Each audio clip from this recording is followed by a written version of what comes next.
Welcome to Flesh and Pod, a flesh and blood podcast, breaking down weekly news and notes from the tournament scene, community drama, game strategy, and more.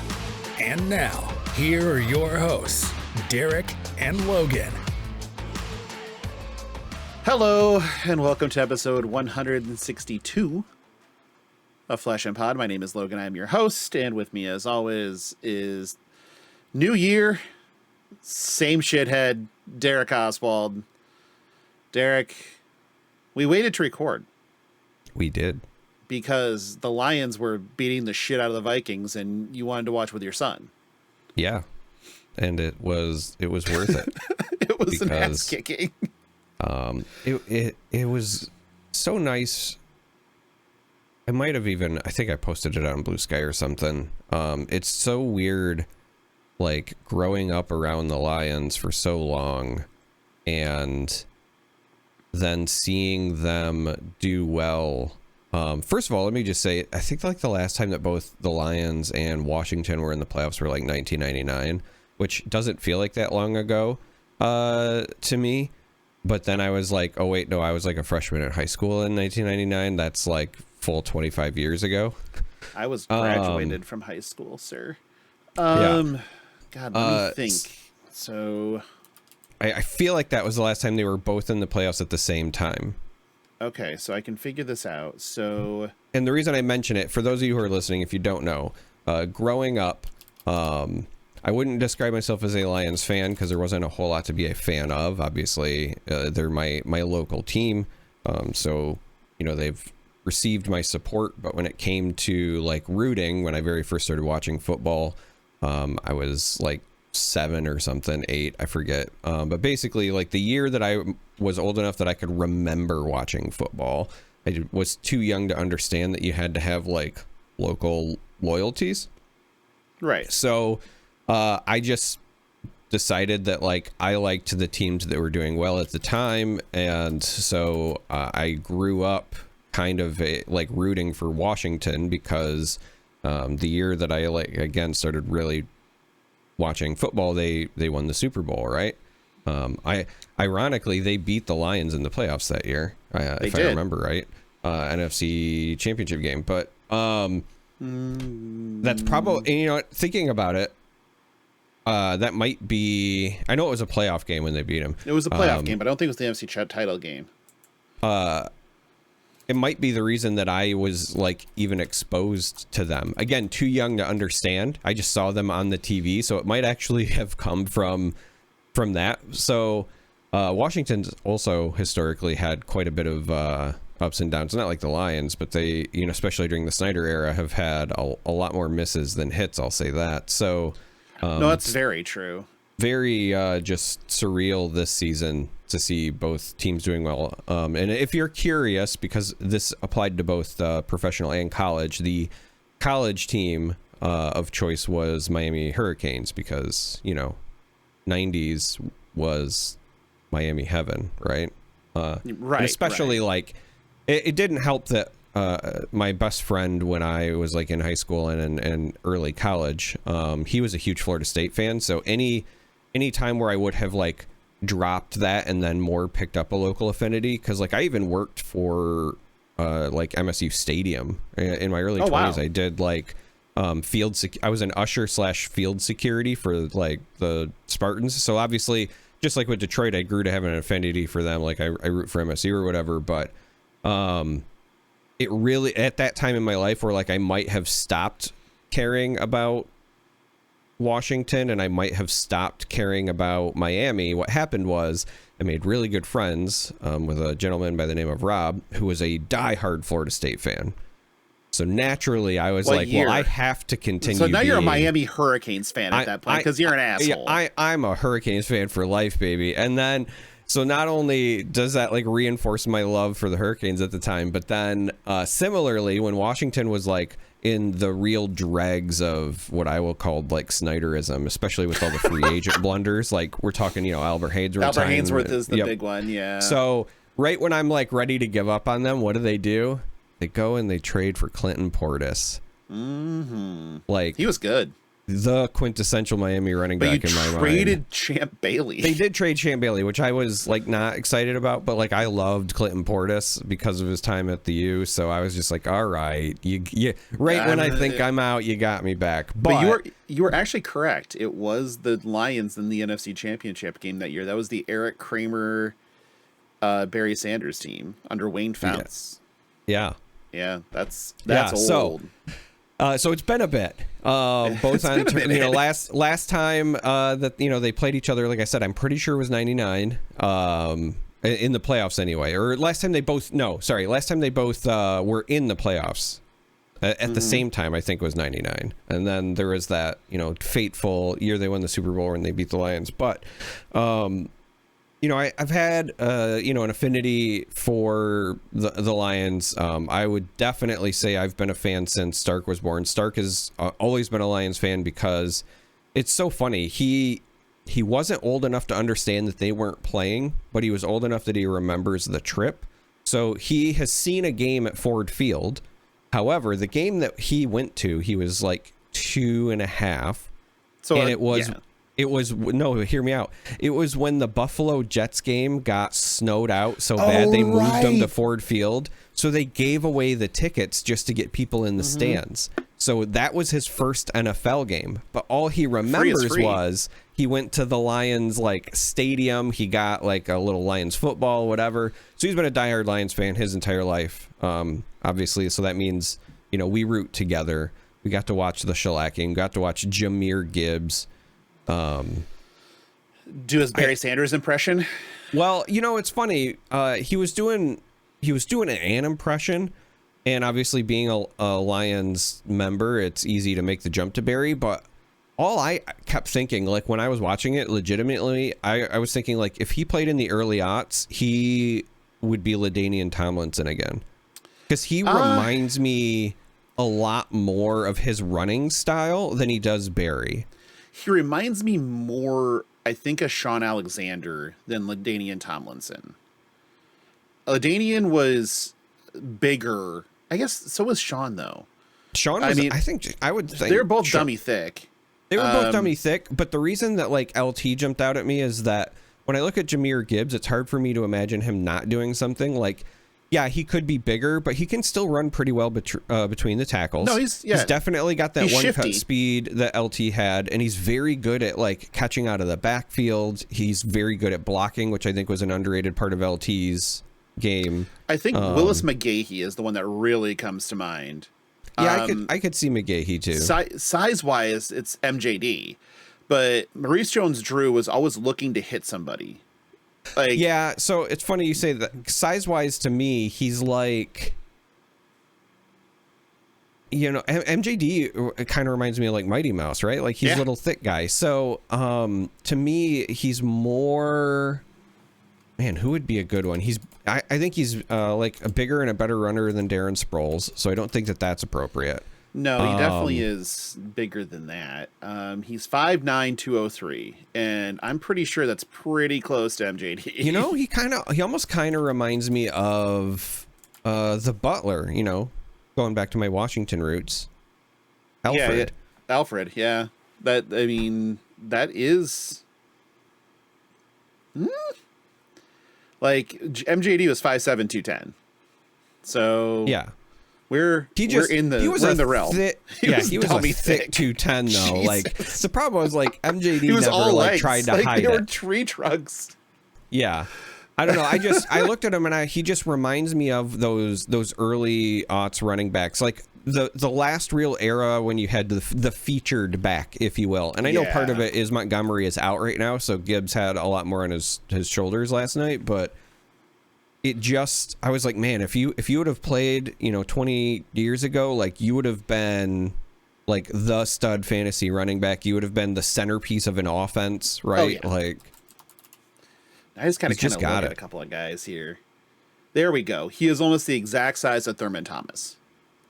Well, and I'll tell you what, Thurman Thomas might be my favorite running back of all time. I know.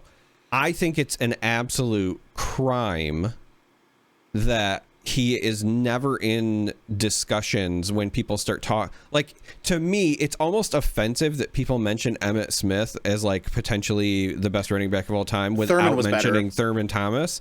Like, I get that Emmitt Smith had the yards and, you know, he actually, you know, was on teams that finished his job. He had the rings, but like taking your team to the dance like 4 times in a row is a pretty big deal. But also, Thurman Thomas, you know, speaking of LaDainian Tomlinson, Thurman Thomas was doing what LT was doing long before that was the norm. We've lost every listener. We've lost every listener. But let me just end with, if Thurman Thomas played during the same era that LT played, he would have made LT look second rate. Like, dude could do it all. We're gonna tie it back up. Who was the backup to Thurman Thomas in college?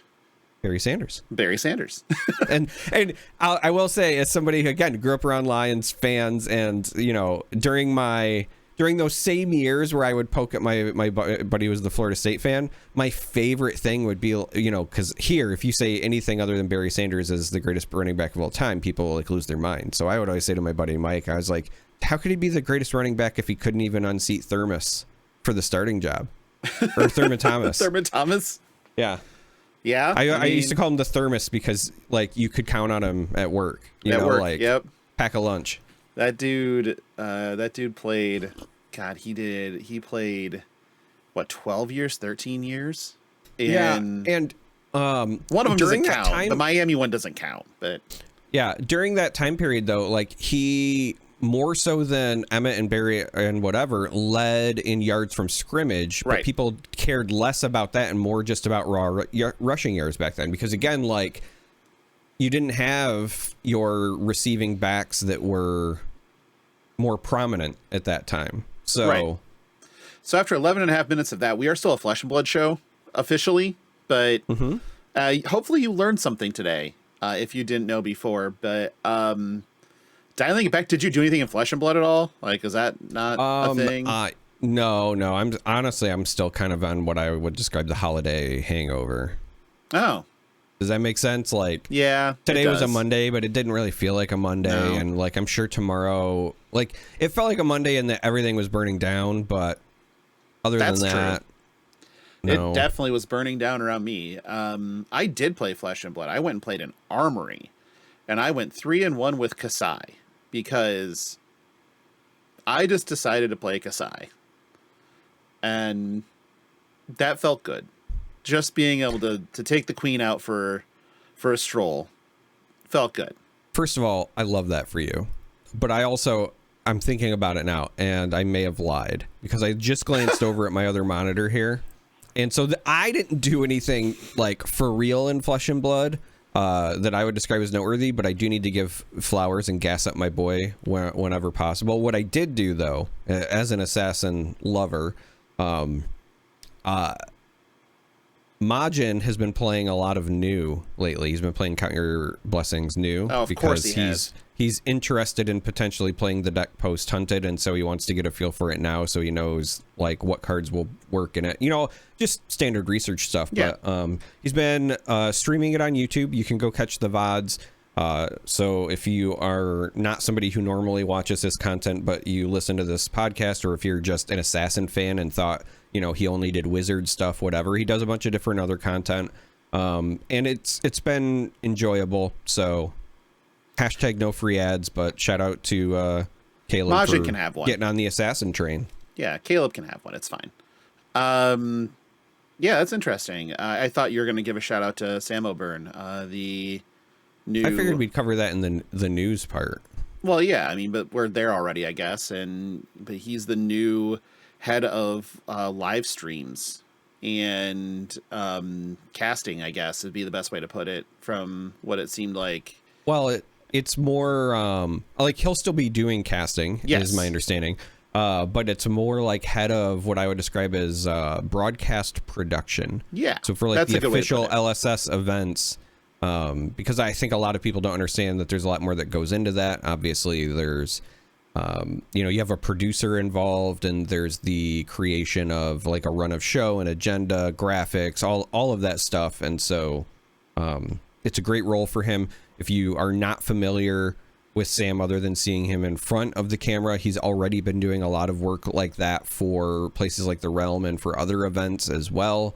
It's going to be a great role for him. He's also got a wealth of experience. Again, if you're only familiar with him from Flesh and Blood, he does acting stuff, voice acting stuff, so he knows he is a great pickup for this. He knows exactly what would go into a good show and a good broadcast, and I couldn't be happier for him, but I also couldn't be happier for LSS because he's somebody who's going to really care about the broadcast. And I don't want to say that as in like, you know, I'm not trying to say previous people didn't care, because I've always thought that the shows were good. I'm just saying that you're going to see no loss in quality as a minimum, and then probably like a pickup as time goes on and he gets settled in. No, 100% agree. Sam is obvious, like some bias here. Sam's a friend, and yeah, but knock against though Carnegie Mellon. Carnegie Mellon. But that's right. You got to put the nose up. You got to put the nose up. But yeah, he's a multi-talent. I mean, just a super talented guy. One of the nicest people in, you know, that you can possibly imagine. Very into cupping. I don't know if you knew that, but he's into cupping. I didn't know that. I gotta message him because I keep forgetting. I'm supposed to like do shrooms with his dad or something like that. Oh, that sounds great. I thought you were his dad. This is a hyperbole, obviously, but he'll get that. If he ever listens to this, he'll get that and he'll laugh. Yeah. He is. I know that, like, and I am so bad at shit that him and Aiden have talked to me before about, hey, we should come on sometime, and I've said yes, anytime you want to, and then I just never follow up. Wait, they've been willing to do our shitty show, and you haven't had them on? Okay, to be fair, I got nothing.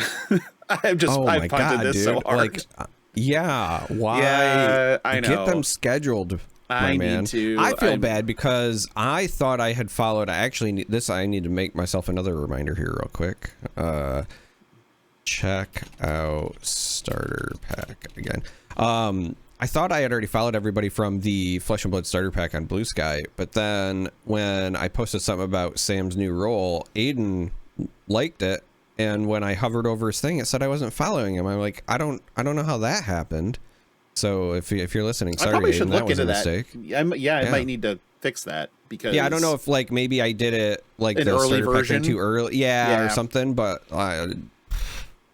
yeah, Aiden. Love you, Aiden. Again, love Aiden, love Sam, love Jacob. I'm just, those three are a joy and a delight, and honestly, together, separate, it doesn't matter. They're all just super. They're hyper talented, super fun.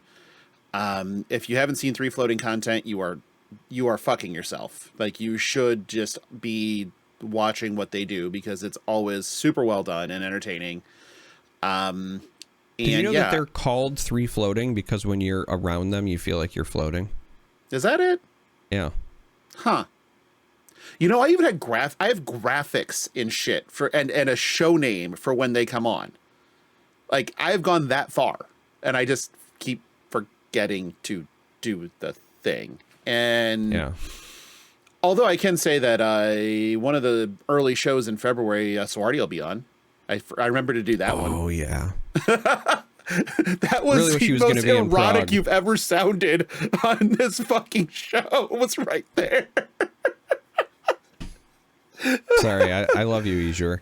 Yeah, I wish that he was going to be in Prague with us, because... Oh, me too. But alas, not to be on this one, but hopefully soon. But I mean, one of my favorite people in the world. So cannot wait to have him on to talk some more. But yeah, we do have some other news and notes to go over. Unlike some weeks where we just decide to invite the After Dark crew on, and that got a little fucked, but you know, that'll happen. Yeah. Do you know that Greg charged me full price for editing the episode that he made harder to edit? That sounds like a very Greg thing, though. It does. It really does. Go ahead. I was just gonna say I'm not gonna knock it, because honestly, I respect a man who has a code. I respect the code, and I admire the hustle, honestly. But we did have 2 battle hardens. Is it battle hardens? Like, what's the plural of battle hardened? Is it just battle hardened? Battle experienced? Battle veteran? Battle veteran? I don't know. I was trying to think of what it would be like, you know, if you were in multiple battles and you were double hardened, and that would be, I guess, my answer, but... That would be, at minimum, turgid, but... the first one in Atlanta was won by Naib Mobasir on Zen. So top 8 is... I like the top 8 here. This is a good one where it's 2 Zen, 2 Viserai, an Ira, an Azalea, an Enigma, and a Prism. That's too many illusionists. I was going to say, I like everything except for the illusionist. Now, hear me out. I am okay with 1 illusionist per top 8 as long as I am not playing at the event and it wins. The faster we can LL these things, the happier I am. Yeah. Otherwise... So in this case, yeah, Zen, Zen's a good deck. That has not changed. Has a couple of natural predators, but its natural predators are things like Victor. And well, it's interesting. And new. Things like Victor and new, but I think that the traditional, either more mid-range or even the aggressive versions of new are better than CYB new is. And so Agreed. We have this interesting kind of like meta shift. And when I say better, I mean specifically into Zen, right? So we have this meta shift where the CYB new ends up being better against a broader field. And so when Zen was hit a couple of times with, you know, balance adjustments, people were expecting his representation to fall naturally, and so they had to adapt. And so now we're hitting this really interesting spot where as a result, Zen can and will likely be better positioned because yes, there are predators, but they are just not as plentiful. We've seen a rise in popularity in Enigma, which does also make it a bit harder for Victor. Not impossible, but he's certainly not. Yeah, so it's interesting because you're right. New is a natural predator, but I do think that at least right now, the most popular version of new is potentially the worst version of new into Zen, because Zen doesn't care about your CYBs as much. Like once they put you on that, I think that they are fine with that. I guess somebody's played a lot of new. I don't think that a Zen player would fear a new if they're not like worried about losing a card or 2 like every turn. Right. And not only are they not losing a card, sometimes they're also just like running into free no blocks. So, which is a thing. It's like, I'm going to gain my 9 life when I presented 29. Yeah. Sure. I don't give a shit. Yeah. My tiger swipe hit. So like, enjoy that 5 life you gained. Yeah. Right. Don't fucking care. And yeah, because like I've even played like a lot of times the Zen matchup into like a Viserai is, I mean, Zen makes an early chi and just goes, I'm gonna make a Zen state. Do with that what you will. And it can cover up a ton of damage and suspends Viserai's ability to do anything for a few turns, to really accomplish anything for a few turns, especially in the aggro builds. The OTK builds can just keep going, okay, I'm going to keep drawing circles. I don't really care. But the like more aggro / mid-range versions definitely want to be attacking and have to kind of pause their actions. And you end up eating good cards out of them. So that matchup feels pretty good from the Zen side. I do love seeing Ira show up. Like, it kind of just warms the heart that we've all been right about Ira. Like, if we had an adult Ira, it'd be good. Well, here's the thing. I think that the sentiment for a long time has been, minus maybe the very, very or like early days of Flesh and Blood, I think the sentiment has always been that it would be a good, not great deck, right? Correct. Like it would be good, not dominant. And so to me, seeing Ira's pop up is almost like, it's like an indicator of some sort that the meta's in a healthy spot. That something like that is, you know what, like, You ban cards until Jund is good. Yeah.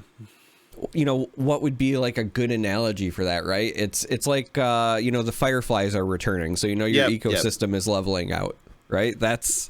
Yeah, or in Magic terms, if Jund is good, we're in a good spot, you know? Yeah. Like that kind of thing.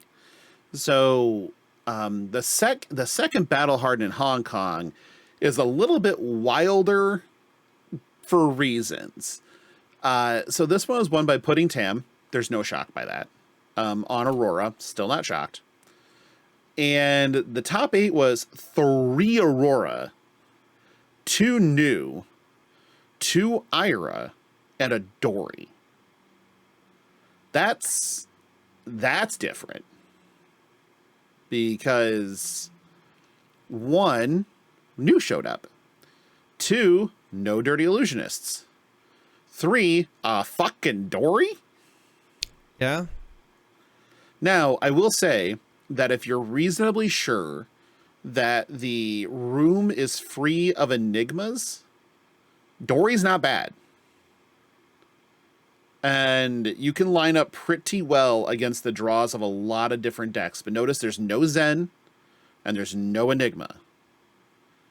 And New is, we've already discussed New being good into Zen. Mm-hmm. Aurora is pretty good into New. And there's no Viscerai here either, which historically plays pretty well into Aurora. And the presence of Ira and Dory make me think, yeah, there just wasn't any Enigma in the room. Because otherwise, I don't know how either of those gets anywhere. Well, it very well also could be that it was one of those just domino effects, right? I like to call it the miracle of gem. Like every now and then, there are the things that like prey on you, but if in the first, I don't know, like let's say 3 rounds, right, the Enigmas run into their predators and they're kind of playing from behind, they only really need like one misstep on the day to not end up like hitting that top 8. And on the other side of the spectrum, like maybe the Dory just ran into a bunch of like really good matchups or stuff that they had prepared for, and that they knew in and out. Stranger things have happened. I have definitely been in rooms where I have dodged my worst matchup like all day long, and I've been in rooms where I can't remember if it was a ProQuest or a Road to Nats, but I think I was at an event that had like 40 some odd people, and there were 5 prisms total in the room, and I played against 3 of them on Bravo that one time, and I went 1 and 2. And my one win was against Keith. I love you. That's part of the reason I remember that day so well. But you know, it happens, right? Like sometimes you just run into your predators or you avoid them, and so it's possible that they were there, but I don't think that they were either plentiful or that they just, you know, had weird matchups. Yeah, and honestly, I feel like Dorinthia's build can be kind of anything, right? You don't exactly, like, it says Dorinthia. I don't know if that's Axes, Dawnblade, Merciless Decimator. Battle, or Decimator, Decimator Great Axe. I don't know what version of Dory that is. But all of those... We're going to laugh. It's going to be Talishar Dory. Even better. I'm just waiting for, because our locals here are fucking obsessed with Decimator Great Axe, and now they're like, ooh, Provoke. It's like, you pieces of shit. Well, that makes sense though, because your locals, like, they have to deal with Dagon all the time, right? So, but Dagon plays the deck. Okay, but hear me out. My point is, it's either people who play Guardian or people who play against Guardian. It makes sense that Decimator is just very well loved in your area. Yeah, and it is. People fucking love Decimator, and it's like, all right. But I hate that fucking... But at any rate, I think that, again, we kind of have that regional fascination thing happening again where, you know, we have first one is in the U.S., so that's kind of what you would expect in a U.S. calling, and then you are battle hardened, and then you look at Hong Kong, and it's like, yeah, that's kind of what I would expect, you know, thinking about what you've seen from like Team Blue Pitch and stuff like that recently. Like, this makes a little more sense, you know? So I think there's some regionality in it too. But overall, this is still a pseudo-healthy place going into the Hunted. And we actually have, we waited a day because of the Lions game and got us in. So we got a second thing to talk about, which was nice. But let's talk about what we saw last night originally come out. And that was the Kunai of Retribution, which is Syndra's weapon. It's, I don't know, like it's kind. I think it's good, but you don't think it's good because it's not assassin. But it's once per turn. Let the cat out of the bag. Before we started recording, we were talking about the two reveals, and I told Logan, like, my notes are really easy. Both are not assassins so bad. Correct. His notes were pretty quick. Which is, of course, not the case, but I have to stay, you know, in character. I have to commit to the bit. So, reminder for Syndra's ability, when you hit a marked hero, create a fealty token. That part is not what we're really focusing on here. Once per turn instant for 3 resources, you can equip up to 2 draconic daggers from your graveyard. This costs 1 less to activate for each draconic chain link you control. So the Kunai of Retribution is a once per turn action, 1 resource, destroy this when the combat chain closes, attack, go again. So it's a 1 cost, go again dagger that destroys when the combat chain closes. Important things to remember here are if you were to destroy this in any way prior to the combat chain closing, it still counts as a draconic chain link. Because last known information is draconic. And I'm sure that if I'm wrong, Josh will correct me. But my understanding is that's how it would work. So if you were to do something like attack with a kunai, attack with another draconic, you know, action or whatever you're doing, draconic attack, and then a second one and flick the kunai, before the combat chain closes, you could then pay 0 to re-equip it. So cute little things like that. It also one card suddenly makes a lot more sense, and that's Blood Runs Deep. This card at face value, when we first saw it, was like, okay, sick art. Probably means something, you know, as far as the card text, but otherwise it's kind of meh. But the text on Blood Runs Deep, for those who need a reminder, it's a 2 cost, 2 power, 3 block red pitch. So that surface bad stats. This costs 1 resource less to play for each draconic chain link you control. Important safety tip there. Yeah. When this attacks a hero, each dagger you control deals 1 damage to them. If damage is dealt this way, the dagger has hit. Destroy the daggers. So this allows you to go kunai, Blood Runs Deep, for free re-equip the kunai. And that is super interesting that this, you know, we kind of get the explanation through the weapon. Yeah. It is also worth noting as well that there are a lot of cards in Outsiders that were ninja / assassin, right? So for the people listening, if you are, you know, just thinking about picking up one of the new heroes and you maybe were not thinking about stuff from the past, or even if you were somebody who played a bunch of ninja but you never cared about that other stuff, cards like Hurl still matter. That was one of the split class cards that allows you to throw daggers. Obviously Flick Knives is going to jump right to the top of every conversation because enough people have played against it. Even if you don't play assassin, you've played against it. It's just ninjas never really cared about it, right? They never really cared about it, but they do now. So there are other ways that you can take advantage of this, and I'm, here for it. Yeah, this is, I think it's super interesting that they kind of have this built in to be I don't know, more interesting versions of things we kind of already seen. And Syndra's re-equipability went from this is probably fine to, okay, this is incredible. And now we understand when Brian on the show, when I said this ability is pretty much free, right? Yeah, kind of. like, because we now know, all right, we can create 2 chain links really easily.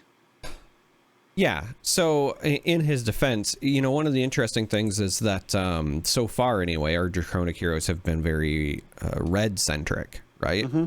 And so I do think part of the balance, because I don't think that that's going to go away necessarily. I think part of the balance will be, is it free? Well, yes and no. Like, it's free in the, the respect of, like, if you pitch a blue, but you might not be packing a lot of blues or...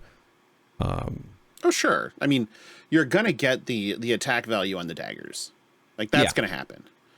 And then from there, what you can do with those Draconic chain links makes a big difference. And it seems like that this hero is going to focus very, very heavily on those chain links, but can also play a bit more of a controlling game that, say, like a Fi could. Because you can do more with just like a 2-card hand, and that's vitally important for decks like this. It's going to be interesting. We're going to get an Icelander reprint at some point, and like obviously Ice already kind of messes with a lot of this, but one of the cool design spaces that is still available in the future is the idea of instance that instead of like taxing you from a resource standpoint, like what if we got like an Ice instant that instead was just like the combat chain like breaks after this link. Oh, he just closes the combat chain on you? Yeah, you close the combat chain, and then it can stop ninja combo lines. It can obviously stop the draconic stuff. There's a number of other effects it would care about. It's just one of those things where like that's always open in terms of design. I don't know what a cost for something like that would be, but it would be very on theme without being a direct resource tax. I think I like that, honestly. I think that feels good. I wonder if I'm going to need a message about that now. Because you brought it up and that probably exists. Yeah. We'll put it on the scoreboard if it does. Like, it just goes on the board. The second thing is we just got this is Obsidian Fire Vein. So this is Fang's weapon. It's a one attack draconic warrior weapon, dagger, one hand. Once per turn, 1 resource attack. If you've played a draconic card this chain link, this attack gets +1 and go again. So immediately you start thinking of Fang's ability, which is if you control 3 or more fealty tokens, dagger attacks cost you 1 less to activate, so this costs 0 at that point.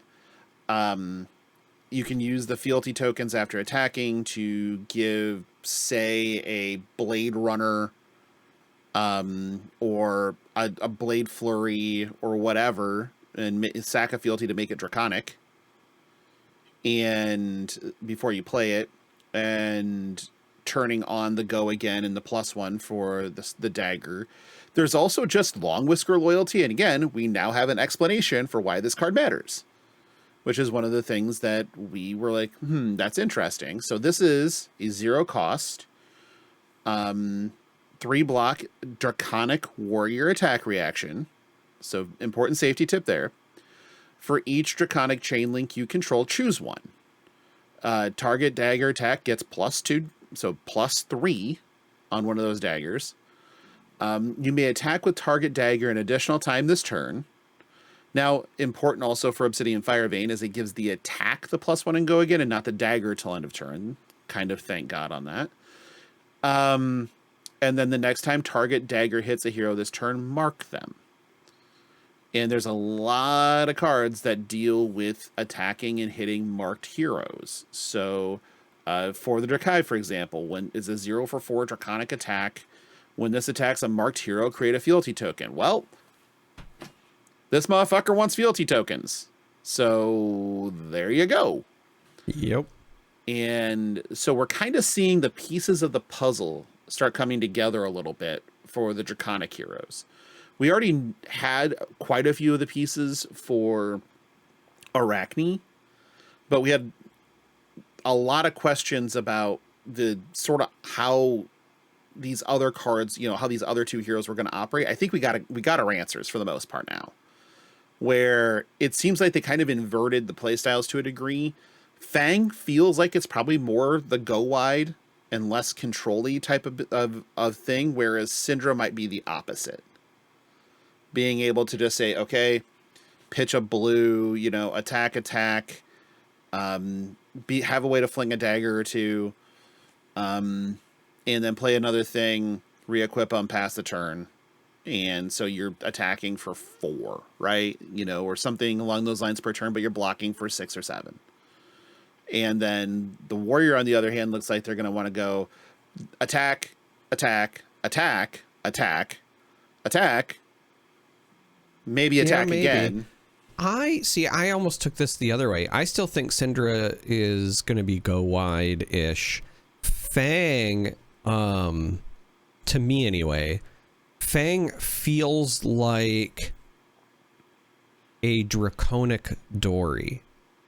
Specifically like a Draconic Dawnblade Dory, where instead of trying to hear me out, I know I see the look on your face.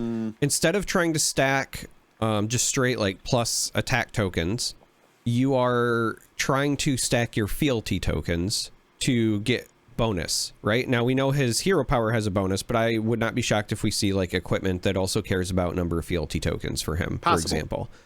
And the reason that I like his design is where Dory's is very raw. It could also swing games, like if it got out of control. I think Fang's play style, where I think you do want to stack the fealty tokens, but I think it's going to be interesting with him because it's one of those things where it'll also be interesting for creating that tension between them, right? Yeah. Because with Dory, it's like you hit or you don't. With him, the fealty tokens themselves all have that requirement of like you have to play a draconic thing or create a fealty token, a right? token, yeah. So the cool thing about the fealty tokens is they can make a card that you play draconic. So if you don't have the draconic cards, instead of just losing everything like a Dory would, if she can't pull her thing off, just all the counters are gone. With this, it's like, okay, well, I give up one of my tokens, right? I go down instead of up just to keep them potentially, right? Similarly, if you can force the opponent, much like with Dory, right? Like if you can force all the cards out of their hand, well, then they will lose everything because they can't pop a fealty and play a card. So there is still like that as a strategy, as an option as well. But I could see, obviously we don't know what the rest of the set looks like, but I could very much see a play style where this feels almost like a Draconic Dawnblade Dory. And maybe it's not as flashy as just like, hey, my sword hits for a ton, but I could see the number of fealty tokens potentially mattering for certain effects because it's on the hero. And then I could also see some interesting choices because, and the reason that I think this as well is, if I'm being honest, when I look at the classes, I also feel like of the two, the Draconic Warrior is more likely to play non-Draconic cards than Syndra, right? We've already got a Draconic Ninja, so the backlog of playable cards to keep those chain links going is, I think, going to be much higher for her to want to go wide. I don't think that the Warrior is there. I think that for them, and I think that's why fealty makes a card you play become Draconic, because you're more likely to be playing non-Draconic Warrior cards in his deck. So I do think that there's some of that like baked into the design as well. Now, again, don't know for sure, but that's the feel I get just based on what we have revealed. Yeah, because you do, I mean, we already know that Provoke and Jagged Edge are just warrior attack reactions, and they're in the set, you know? So fealty tokens to make them draconic that already matters. Limited wise is more what I'm thinking the play style becomes. I think Fang in limited is probably the beatdown, and Syndra isn't necessarily. Syndra's going to be the one where deck health you really need to be thinking. Yeah, in limited, it's funny how that spins, right? Because in limited, you don't obviously get to just jam all the best warrior cards in. And so the only way that you're making fealty tokens in all likelihood is going to be, are you doing the thing as Fang, or, just making use of your weapon. The fact that your weapon doesn't destroy itself also lends to, make sure that you are swinging. So I also do like that part of the design as well. So, again, thinking about the fealty stuff and the backlog of available cards when you get to the construction side, there's a lot of really good warrior attack reactions that you might want to jam in and play. And if your turn cycle is pitch a card to swing with weapon and play a reaction, that one card you play might not be draconic. And so you can, use a fealty token to make sure you don't lose all of your other ones. But I do think that there's going to be more of a payoff for stacking them. I could be wrong, but I get that feeling that his hero power, I guess I'll put it this way, his hero power of just making them free doesn't feel strong enough to work for, unless there are other payoffs that we just haven't seen yet. The gold was the payoff at one point in time. But at least that potentially ramps you into things, right? The gold being the payoff is hey, I could turn, my 3 blue hand into 3 resources along with a bunch of reds, right? That's a whole lot better than I go dagger. Because the other thing here is that's interesting to me anyway, is that a lot of the appeal, at least in the past, for heroes when they can attack for free, is that you can block out and then attack for free, and then that doesn't work here because you could do that for a turn, but you're going to lose your fealty stuff because you didn't play a card. Right. You still have to keep a card back to make one of the things you play draconic. At which point, worse. Why block? Fuck it. Right. So I don't know. I get the feeling that we're gonna care about fealty tokens with him, and I think that it will likely be more than just the hero power. That makes sense, honestly. Last question about the hunted in this case. Over under 60%, call it 65% of the room during the world premiere on Arachne Web of Deceit. Under. You're gonna take the under. I think that people are going to want to force Arachne just so they can roll bones. I don't think so. All right. We will make sure that we get that count then when the event happens, because I think that it will be the most represented hero, and I think a lot, but if you go with that 60-65% range, that's in my head, I'm that's 2/3, right? I wouldn't expect 1/3 of the hero pool to be 2/3 of the room on a world premiere day. I do think you're going to have some people, because we just haven't seen cards, right? Right. I think you're going to have some people that are going to open something and go, wow, that's way cooler than I thought. I'm going to try that. And I do think that there is going to be that factor for the draconic heroes. But I think that number changes based on I don't have anything pointing me in one direction, but I have enough cards that say assassin on them. Fuck it, we're playing Arachne. I mean, maybe. Depends on how easy it is. Depends on how easy he is to mark opponents. That's true. I mean, you never know. It could be easier than you think. And so you're rolling bones every turn, which is way fun. It might not be a winning strategy necessarily, but it's interesting. Yeah. I do also think that this being in Prague makes a difference. And so that's why I would hedge on the under, because And those Europeans are great card players, and they like really to win, right? So I think that the novelty is going to be a little bit different there. Right. Last thing I had on the notes, and I wanted to talk through this because this was a bar conversation. Honest, that's where this comes from, is sitting at the bar after Armory, and we started talking about gem packs. Now, this is the last month of traditional, Armory kits. Yeah, first ideation Armory kits, right? So from February forward, it's the gem packs. And we should be getting that list of cards that are in gem packs soon. And I'm really kind of hoping that whatever the Super Armory is in Prague on that Friday after the world premiere is prizing in gem packs, because then I'll play. But especially if they haven't announced them yet. I think I would be like in time for that too. So I would consider that. It is 2025. So maybe your travel woes will have gone by then and you'll make it on time. That's why I said I think. Yeah, be positive. But we started talking about, because, it made sense. It makes sense to me, at the very least, to reprint some cards that just need reprinted, right? But the numbers started to kind of give us an idea of what that might look like. So the gem pack breakdown is thus: there are 8 different cold foils. Mm-hmm. There's 1 Marvel. There are 23 non-foils, of which 22 of them have a rainbow foil version.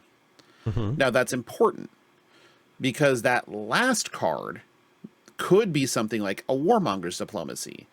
They wouldn't print it in rainbow foil because of the policy. Could be a CNC. Right. It could be something like that. Oh, by the way, this fucking town is a goddamn magnet for Marvel CNCs. Mm-hmm. How many do you think have been opened in this town? More than I've opened, that's for sure. 5. There have been 5 Marvel CNCs opened out of Dynasty boxes in Des Moines, Iowa. The most recent one was on Saturday, where one of our patrons and listeners, former patrons, he fucking bailed on us, but good personal friend of mine, had a gift card to the RLGS, bought a box of Dynasty, popped a Marvel CNC. It's like, sure, sounds great. I'm so bad I missed the boat on that. Yeah, well, they're like $800 now or whatever. It's fucking egregious. I know. That's what Pro Tour Baltimore. I was gonna get one that weekend. I walked up on Friday and they were still like 3 something, and I was like, all right, like I'm doing stuff or whatever. I'll just swing by tomorrow morning. And so Saturday I swing by and they had spiked. Yeah, I traded mine for your Marvel Bravo and 3 rainbow foil CNCs. So yeah, that's why I don't have one anymore. But so like, and then you comes back to like the rainbow foil policy, right? So what are the rainbow foils at that point? And I think this is actually a pretty easy answer. So I think the other 22 cards are from like Round the Table. Could be that, or because you know they what? don't Also have foil versions. Hold on, thinking about the non-foil stuff. Jarl deck. Anything that wasn't foil in that? Blaze. No, right. One of the complaints was like the availability of the hero, and so maybe that did come to mind. We did talk about the non-foil being Blaze. Yeah, and I think that if it's Blaze, it's simultaneously a really good call and a disappointment. Well, again, one of the things we have to remember is like lead time on this too. Sure. You know, Warmongers was already expensive. Sure, but we don't know how long ago like this was in development though, right? Like Warmongers was expensive, but it has like doubled You know what I mean? Tripled. Right. So again, like all things, I have a suspicion that whatever these end up being, it will disappoint some sub faction of people, just because there's no way that they can solve everything. And we've been playing the game long enough that we just trust the process with LSS, because every time we say like, hey, we need more reprints, and then like a set comes out and, you know, there's like one of the reprints that people wanted but not enough, people like riot, and then the next set they come or whatever. So like, yes, we know right now prices have skyrocketed. Again, I continue to stand by, to me that's a good thing, because it means people are getting into the game. Everything I've seen for months now has led to that, you know, more people are getting into the game now than in the past. As a result, that means staples are more expensive. Does that suck? Yes, because we want to get even more people into the game, and so there's like availability, but it's not something that like you can easily solve overnight either. Okay, fun game. You ready? Mm-hmm. What is the cheapest Findle spring tunic you can purchase right now? And price? $115 would be my guess. $160 for a white bordered tunic. Okay. If you happen to have a WTR tunic, $230 is the min price now, because tunic spiked again. Okay. And then I would have oops. Yeah. Yep. I just know I know everything is up across the board, because cards that like I didn't even think about being expensive. Again, shout out to Majin, like watching his streams or whatever. He said something that was like boggling my mind. He was like weakest link was like $60 or something like that. He said, and I was just like, what? Like that like, it's a great card, don't get me wrong, but that is not a card in my mind that warrants a $60 price tag. Yeah, black bordered Command and Conquerors are 104. That doesn't surprise me because of like the price memory stuff. Like, sure. I don't think I've ever seen a black bordered CNC under 80. But okay, better game. What is the cheapest you can buy a unlimited rainbow foil Command and Conquer for? Unlimited rainbow foil, I would say. Let's see. So you said black bordered were 108, so I will say 104. But yeah, or 104. Sure, but I'll say 215. 240. All right. Whereas they were 3 weeks ago, they were 146. Yeah. So everything is spiking. Like I said, we know that there's an issue, and so I am convinced that whatever the results are, there will be some subset of people that is upset, and I get it. And it's not that I don't empathize with it. It's just that I know that it's not something that can be solved instantly. I know that in the past, when we've had these price spikes, it's so funny. Like, I hate this comparison. But sometimes I feel like playing Flesh and Blood is like when I listen to my dumb crypto bro friends. You have those? I do. I have some folks in my family that anyway. Ew.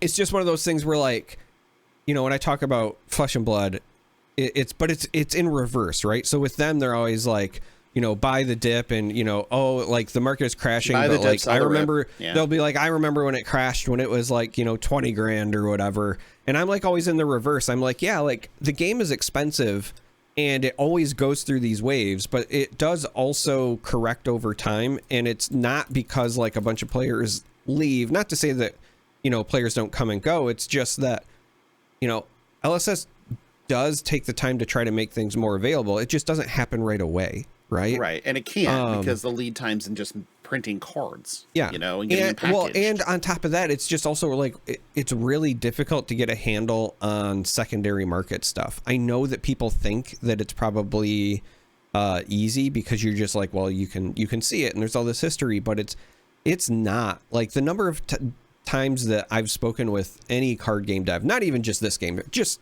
blanket, whatever, the number of times I've talked to any card game dev and I say, hey, you know, what was good in testing? Even if you can't tell me, like, what was good in testing? Is it what you're seeing now in the meta? And they're like, no, we thought something else was going to be bigger. Like, it just happens all the time. And so if you're trying to, you know, figure out what's going to be sought after or hot or, you know, price spiking or whatever, it's hard. No, it is.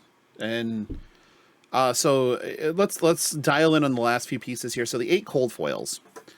I'm thinking that this is probably equipment from the round the tables and armory decks that hasn't been cold foiled, or maybe tokens that haven't been cold foiled that they didn't put in on the prize wall. But I would go more towards the equipment from like rounding table, because Pouncing Paws like doesn't have a cold foil, I don't think. And a couple of the other pieces from the armory decks that people would really want in cold foil. Some made it into judge packs, but a lot of them haven't made it anywhere. I mean, it could be a cold foil Jarl weapon. You never know, right? It could be that stuff. I was thinking cold foils from the armory decks where we only have rainbow foils, personally. Yeah, and some of those made it to judge packs already. Like, I know that, but yeah, there are but quite a few. Some of the other ones, it would make sense to sprinkle them into gem packs. I will also say this about like the rainbow versus non, whatever. I don't rule out the possibility, and I would say this for all of these. I don't rule out the possibility of alternate art versions of stuff, because the rule has always been like, you won't get that version, right? But it doesn't mean that we won't get, you know, like Marvels are a great example of, you know, stuff that came later with History Pack Black Label, where they were like, yeah, you know, we printed Marvel versions of the heroes, and like, yeah, that's technically cold foil or whatever, but it's also not. And so I first of all, let me just say, regardless of what's in these, I like this move, and I also am kind of curious what the availability of them is going to be. Is it going to be like everybody gets one? Is it going to be limited where it's like top 4 for armories, top 8, whatever? I don't know. No, but as somebody who's played a lot of other card games, the more modern way of doing your weekly events seems to be these kinds of prize packs, but it makes it very accessible for people who are new to a game to feel like they're still getting something worth their time to keep coming back, right? So Star Wars does this, One Piece does this. My son, for example, who has never won like a gem rated Flesh and Blood event ever, would love to still show up because he loves getting Star Wars packs, and they're filled with stuff that he's already got versions of, but it's like an alternate art or whatever, and he's excited every time. And Flesh and Blood is a hard game to learn. And if you don't give people a carrot to keep coming back through the beatings, people don't come back. Like, we have seen that as feedback on Reddit and online and even through word of mouth, where people say, hey, you know, people show up, they come to like 3 armories, they never win a game because everybody else has fully built decks. But it's not even just the fully built decks, it's that it's a hard game. And if you play against somebody who knows what they're doing, like, you're probably going to lose. And then people don't come back. So this would go a long way toward helping that. If it goes the way I think it's going to. Yeah, I know that, like, so you have a lot of agency as a store to do what you want with those. I know that locally we've chosen, at least at my LGS, to distribute them as the participation packs, and then take the prize packs and scale them with, you know, with placing, because, you know, those are lottery tickets, right? I mean, they're all scratchers, but the gem pack seems to be the more enticing scratcher, you know? And so, you know, give everybody that dopamine hit of the gem pack, and then, you know, they get 1 pack, you know, of whatever the set is that we're giving out regardless, and then pricing, you know, the pricing for packs scales with placing. That's probably like, I think that's the solution we're going to go with, because that makes sense for our locals. We do have a number of new players still that are still kind of getting their feet wet. And I mean, most of them are fairly entrenched now, if, you know, truth be told, but Yeah, it feels to me like we have an opportunity to use these as a growth mechanism. And that's probably for community building the best thing to do. That doesn't mean that it's bad if places use them as a top 4 prize or whatever. It just means that you really should be using them to do what's best by your community. That's whatever that is. Yeah. But let's hit these listener questions. There's just a couple of them. Some of them are pretty obnoxious, but whatever. First one's from Justin S. What combination of class and or talents do you want to see in 2025? Fuck it, Earthbrute. I don't give a shit anymore. Just end me. Just make Channel Mount Brute happen. Fuck it. I'm done.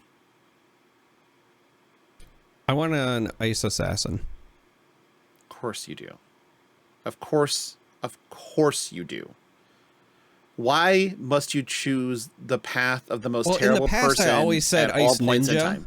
So I always said Ice Ninja, but I was thinking about it, and Assassin still works. Like, I just want Sub-Zero in the game, and it makes more sense, I think, thematically to attach Ice to an Assassin class as opposed to Ninja, because Assassin has disruption as part of the class identity, where Ninja has historically not had as much. So I want an Ice Assassin because I want to play Sub-Zero. I hope they give it to you. I hope they give it to you, and it turns out to be less Sub-Zero and more fucking Glacier from WCW. That's what I hope you get. Hey, I would take it. 10-year-old me loved Glacier. I'm sure 10-year-old me was so over for Glacier. Like, fucking you have Mark. no idea. Like, you just teleported me back to being in my Uncle Eber's living room in some, like, cabin in backwoods Michigan watching WCW Nitro, being so excited for Glacier because he was Sub-Zero. And he was shit. Terrible fucking wrestler. We could do an entire podcast about terrible wrestlers. I mean, there is a litany of real bad ones. But we're not going to do that. Very long careers. Oddly enough, yeah. It's always going to be odd to me that the original Doink the Clown is one of the most, like, athletically gifted wrestlers that was ever out there, Matthew Bourne, and it's just like, fuck me. Okay, well, and you put on clown makeup. I'm a Doink apologist, but you should be a Doink apologist. We all should be Doink apologists and Dink apologists. I'm one of those people that, like, I didn't understand why we got less Doink and when we should have got, like, less Big Boss Man. Less Bastion Booger, yeah. Less Giant Gonzalez, yeah. Yeah, We can go of those things. But I just look. I was trying to keep it podcast specific with our, we don't like illusionists because they're cops, right? So of course I have to not like Big Boss Man. Big Boss Man, right? Remember when he feuded with the escaped convict Nails? I do. And I also remember when they were making a big deal about Nathan Jones coming to the WWE, and I always wanted him to come back, like have Big Boss Man come back and just have a squash match where Nathan just, like, destroys the former corrections officer. That would be pretty funny, actually. Let's move on before we turn into a wrestling podcast. Too late. Too late. One of them is from the One Hit Wookie. Fantastic name. Do you think there are any irredeemable heroes play-wise that will just hang around forever? There seem to be quite a few that either need a lot more support or, like Bolton, keep getting it, but don't seem to be any more competitive. Straight shots to the Bolton players right there. So I don't think that there will be any hero that hangs around forever, because the nature of the system is, like, once you get the LL points, you don't, like, lose them. In Blitz, probably. Yeah. But in Blitz, probably, sure. But, like, for the most part, I do think, at some point, a lot of the heroes will run their course and they'll, have their moment in the sun, I think is the term that Brian likes to use, and I don't disagree with that. I was actually thinking about something that was adjacent to this recently. And the thought process I had was that sometimes to make a class relevant, I don't think it's as much adding cards to their card pool as it is making what they prey on more prevalent. So, for example, Bolton is a character that keeps getting support, right? And it, for whatever reason, it just doesn't lead to like more wins. But if there were, either one class or multiple classes or heroes or whatever that suddenly became very popular that Bolton was just very good at beating, that's an indirect way to buff him and make him incredibly relevant. I could see scenarios where some of the characters who have been underrepresented become far more relevant. And the reason I was on this path was I was thinking about Riptide recently. Like, Riptide has got more support, don't get me wrong. He's definitely got, a bit of a drip feed since Outsiders, but New's pretty popular. If Arachne ends up becoming popular as well, there's also the warrior, right, coming, and they tend to be a bit more attack reaction focused. When I was thinking about the number of classes post hunted release that are going to care about attack reactions, I was like, man, playing a hero that has a bunch of defense reactions could be really good. Oh wait, Riptide exists. So there is a world, I think, where some heroes will get support through other heroes getting support, which is weird to think about, but I do think that is the reality we're in. No, that makes sense. And you're right, that does like make Riptide suddenly more relevant, and sort of like the unplayability of Kano starts to make Riptide more relevant as well. Like, yeah, that's the one thing that Riptide has the hardest time with, is beating arcane heroes. And especially all arcane. So I will say I think that was part of a very specific design choice with Verdance and Ocilio, where, especially with Ocilio, where it's arcane, but there's like at least a physical component, so your traps are not 100% dead. You know what I mean? Like, that's the backbreaker, when you just have, I draw this and it does absolutely nothing. Right. I arsenal this trap and it stays there forever for the entire game. That's a bad feeling in general. And I really think that if it's as you say, an attack reaction, pumping weapons or pumping attacks, heavy meta, stuff that just prevents the damage and then deals damage itself becomes very good. And that's where Riptide, I can hear Tommy somewhere just going, will you guys shut up? Like, will you stop? Don't let the cat out of the bag. Right. And personally, I could see that. And I think you're right. I don't think that even Betsy will eventually get there. Olympia will eventually get there with cards that kind of push them to what they should be or what they need to be competitive realistically. But these things take time. Azalea was a joke for a long time. Yeah. And eventually, with just a couple of cards, no longer a joke. There's something to be said. This might not be a popular opinion, because it does also, and I fully admit, it requires you to play the long game, right? It requires you to kind of already be entrenched in Flesh and Blood as a game as a whole. But there is something to be said about being excited for very underplayed heroes for a bit. And maybe it's, again, just kind of speaking about my time with Assassin, and I loved Arachne from the get-go, and I picked up a bunch of stuff. All that stuff is like tripled in price now, and I am not somebody who cares about price, but I will say it was very nice. I don't care about price for resaleability. Let me say that. Sure. Sorry. I care about price because I want the game to be accessible. So what I'm about to say is that it was actually really nice to pick up my stuff, because like when that set first came out, the only cards that were really expensive were Surgicals, and that's because they were underprinted. Everything else was incredibly reasonable for me to pick up my full playsets of everything for Assassin when Dynasty came out. Even when Outsiders came out, a lot of that stuff, Codex was expensive, but other than that, everything else was pretty reasonable. And so if you're somebody who, like, you love Betsy or you love Olympia, right now, I would say like kind of enjoy it, pick up all the stuff you want to play that hero, and then just like wait for your day in the sun and know that it'll come. And also there's kind of a freedom. You know, I look at a hero like Olympia specifically, and I'm like, man, his canvas is so open. They could literally give him a whole new identity by just printing like a couple more cards, and he could be a completely different hero, because right now his identity is just like gold centric generic warrior. Right. So like whatever they decide to do with the payoff for gold, if the payoff is more than just like making the gold, it's wide open for him, right? He could become an aggressive hero. He could become a defensive hero. He could be a disruptive hero. Like, we don't know.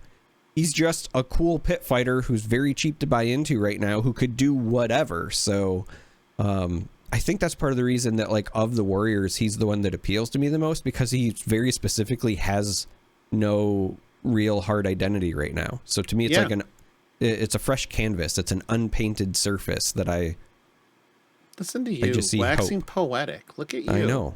Look at you. Moving on. Next one's from Stoop Kid. What do you think is the most degenerate way someone will try to use Arachne Marionette post-hunted release? You see, this can cut multiple ways. So my first thought when I read this is, I got it.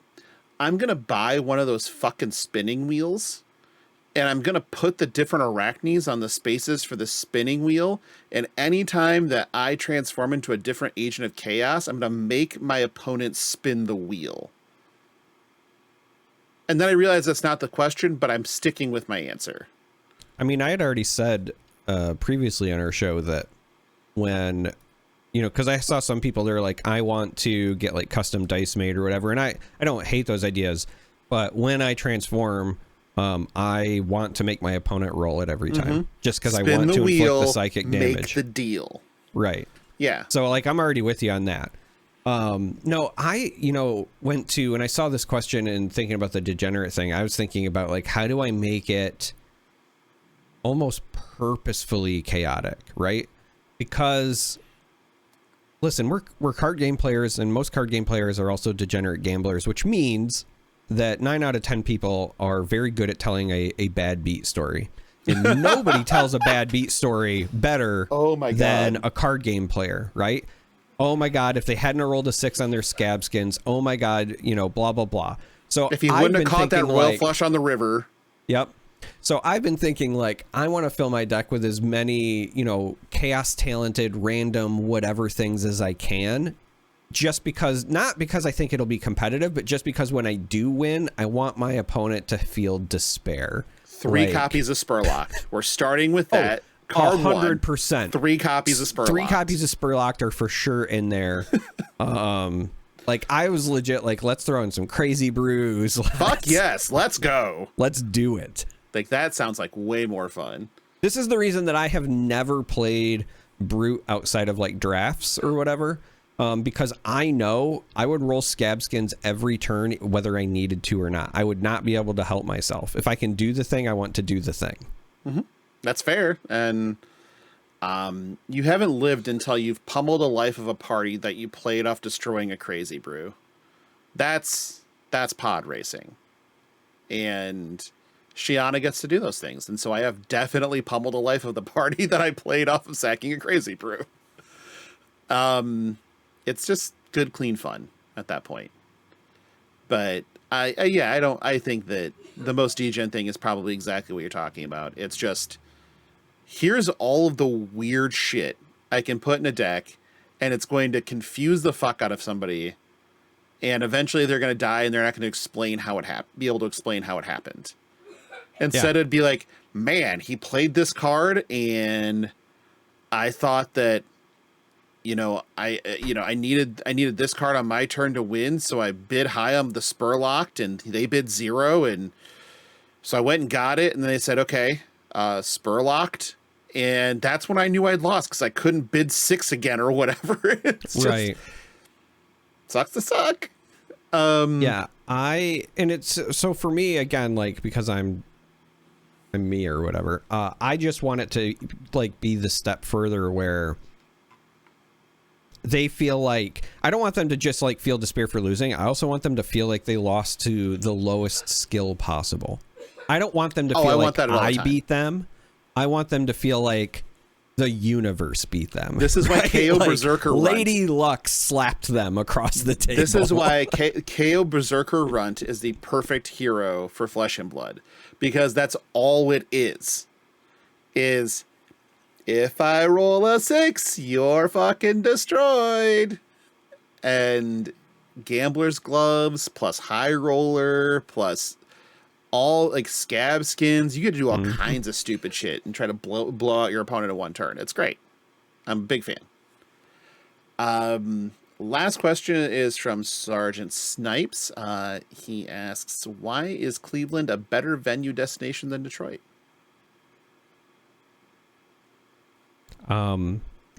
There's an actual answer, right? I thought about giving a snarky response to this originally because obviously, it's targeted to me. It is targeted. Let's be honest. And it's based on the conversation we had with Trevor. But if we're being objective, the answer is crack cocaine. If you're on crack cocaine, then Cleveland is going to be a better. But why specifically crack? I don't know. I'm not a biochemist. I just know that that's the result. I just Cleveland doesn't strike me as like a meth city.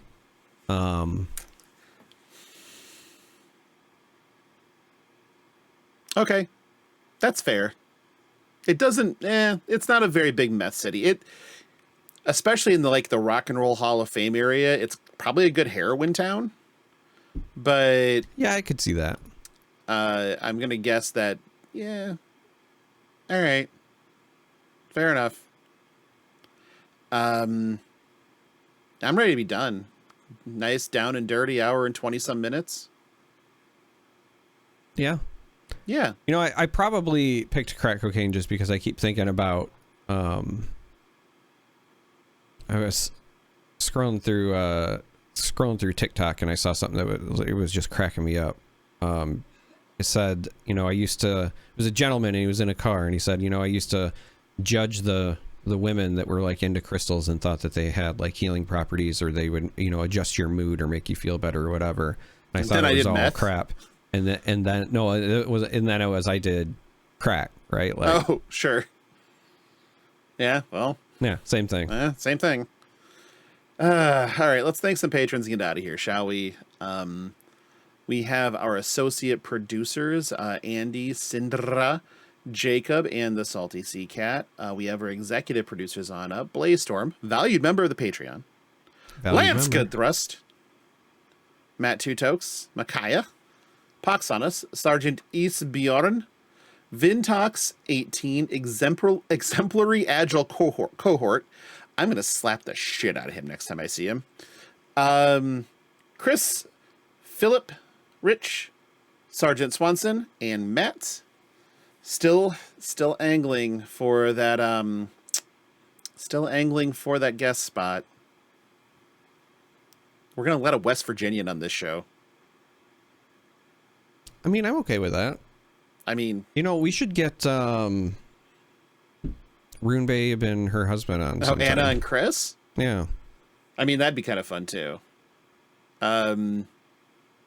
But last time I saw Anna, she was very hungover, and it was definitely my fault. So my train of thought for like maybe having them on the show sometime would just be the idea of talking through other ways you can support the community, because for those of you who are still listening and didn't tune out when we started reading the patrons, they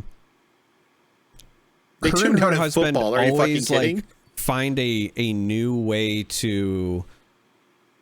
Well, no, it was more so about like when we do that, it's like rolling the credits. So some people just turn it off. But anyway, they always find like a new way to bring joy. So they usually make crafts, but they're always like ingenious, really cool, thoughtful things. Stuff like that is so like simple, but goes such a long way. And I've always really respected them for doing that. And so I just think that, as we talk about ways to, entrench or grow players, and in the gem packs, like that's another great way to just like make people still want to come back even if they're losing every week, right? Yeah.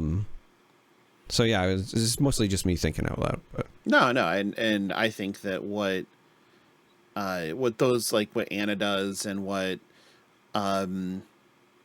like even what Max Ferocity, with the joy that she brings, and Carolina, and all these people that take the time and effort to put things like that together. Alexandra, the cosplayer, does it too.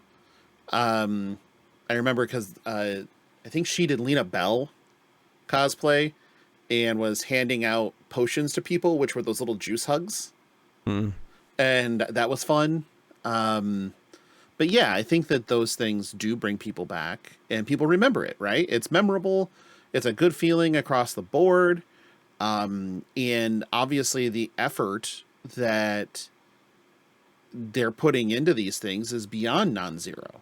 It's thoughtful, it's caring, and it's some of the best things about the community. Honestly, when you think about us, we're just two dumb motherfuckers that have microphones and a willingness to do this for 162 weeks in a row. Whereas others, they take their time and energy and effort to give a more tangible experience to people, which I think is, if not more important, at least equally. And it's more important. That's my thought. That's my take too. It's definitely more important. I'll stand on business on that one. Like, yeah. What we do is self-aggrandizing and flagellation, but we'll get Anna on sometime. Anna and Chris on at some point in time. That would be fun. It'd be like a kinder version of having Bryn and Greg on, but honestly, it would be a good time as well because, again, for the people who don't know, she is a doctor, and they both are. People have been telling me that I should see a doctor for some time. So, how many therapists have you gone through now?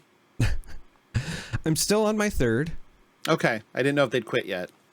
You're not doing your job. They're sticking around too long. It's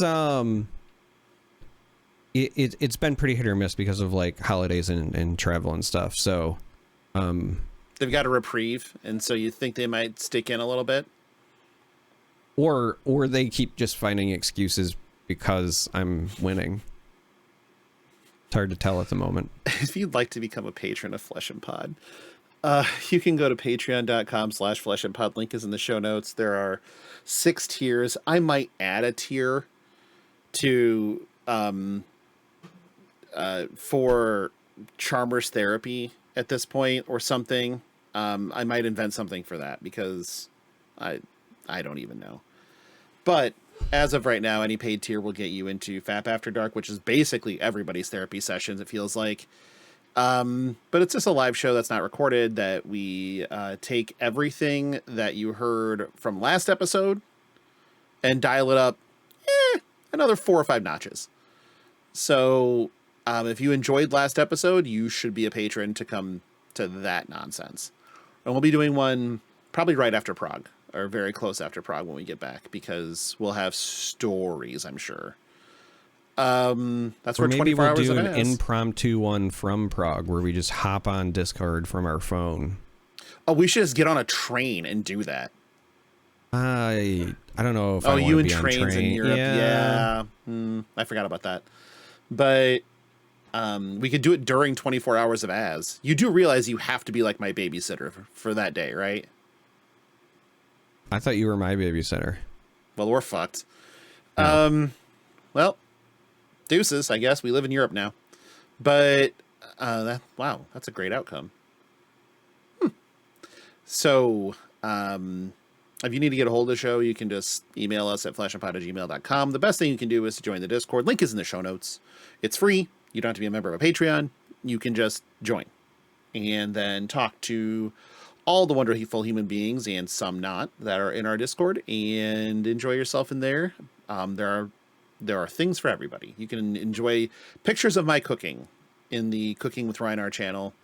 You can enjoy Charmer in the Existential Dread channel. There's a whole lot of everything in there.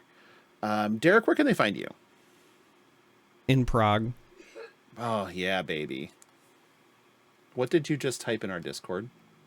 I was just responding to Elidorus, who had said something about white supremacists trying to own Vikings. Yep. And I was like, no, we fight that. We're not giving that up. So what happened was Dagon White today bought a life-size Kratos from God of War because one of the local shops here is moving. And so they're selling everything that they can out of their old location at 50% off, so they don't have to necessarily take it all with them, including these giant life-size things that they have. So for the low price of $600, he bought a life-size Kratos from God of War. That was only $600? That was half price. It was $1,200. Oh, man. Of course you do that. Like, you do that every time. Are you kidding me? Like, worst case scenario, let me tell you, somebody who worked at a comic and gaming shop. Worst case scenario, the best thing you can do with a life size anything, doesn't matter what it is just move it around your house at night. Or when we worked at the store, like, we would move it around the store. One of my favorite memories is opening the shop and hearing a scream come from the men's bathroom because somebody had put a life-size cardboard cutout of Aragorn in there, and they thought somebody was like in the bathroom. Like in the bathroom, yeah. Like, I'm pretty sure you take it and you put it in the passenger seat and you go to the carpool lane. That's what you do. Because who's going to pull you over if Kratos is riding shotgun? Exactly. Yeah, exactly. If you need to go with me personally, you can just find me on BlueSky, search FleshandPod. You can find me anywhere with my name, which is just Logan Peterson. But yeah, I'm pretty easy to find, but the best place is Discord. Just come hang out, be friends. It's fun. And you can also see pictures of Dagon standing next to his fucking life-size Kratos, because why not? Honestly, it was worth it just for the axe. Like, the axe is... The axe is really good, yeah. Axe is solid, yeah. It's sick. But he is, you know, sometimes you pull the trigger on those things when they're half price. You got to do the work. But, well, that's our show for this week. I guess join us back here next week for episode 163.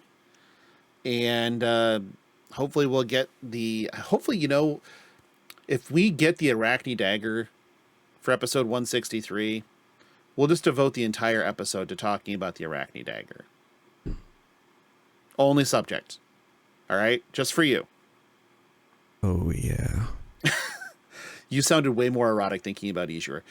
But until next week, wow. But until next week, everybody, stay safe, and we will see you then. You done? You done? You guzzle it? Okay. Bye.